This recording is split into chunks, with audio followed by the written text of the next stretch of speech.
Et aujourd'hui, dans le briefing, notre expert, c'est Wilfried Tocqueville, le patron de Sweet FM. Bonjour Wilfried. Salut Michel.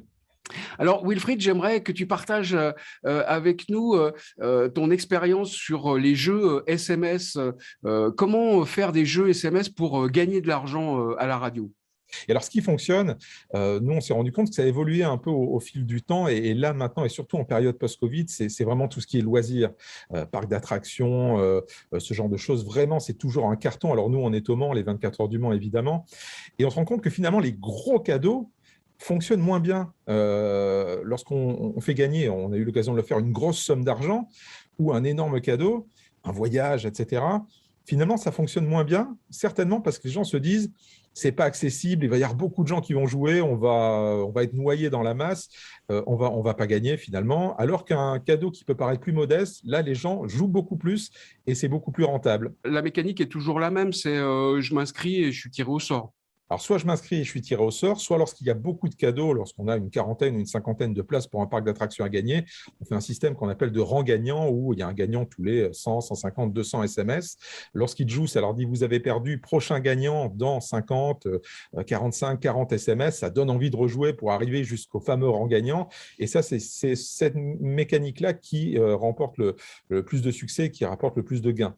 Il y a certaines années, quand on fait un gros concert qui est sur invitation et qu'on fait un gagnant toutes les 50 SMS, et évidemment, là, sur un concert, ça peut rapporter 10 000 euros d'un coup. Donc, ça fait monter le chiffre annuel. Nous, les plus belles années, on n'est pas allé jusqu'à 70, mais on était à peu près sur les 50 000, 60 000 euros, ce qui est déjà très bien, hein. Maintenant, tu as changé de stratégie. L'objectif, c'est que les jeux SMS ramènent les auditeurs à l'antenne.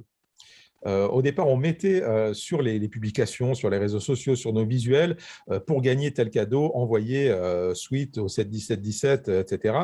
On se rendait compte que finalement, il y a des gens qui n'étaient pas des auditeurs de la radio, qui étaient uniquement connectés sur les réseaux sociaux, qui voyaient passer la publication, qui jouaient et qui gagnaient des gros cadeaux. Et on a trouvé ça un peu injuste que des gens qui ne sont pas forcément auditeurs repartent avec le cadeau, alors que l'auditeur fidèle, lui, qui a joué aussi, ne gagnait pas.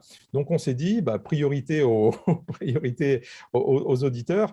Et donc, sur nos visuels, sur nos réseaux sociaux, on dit juste, voilà le gros cadeau à gagner. Pour jouer, écoutez Sweet FM.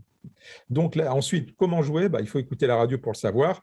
Mécaniquement, on savait très bien que ça allait faire baisser les revenus SMS. Ils ont baissé de moitié. Donc là, je te parlais tout à l'heure de 40-50 000 euros à peu près annuels. On est passé à 15-20 000. Donc, tu vois, c'est très significatif.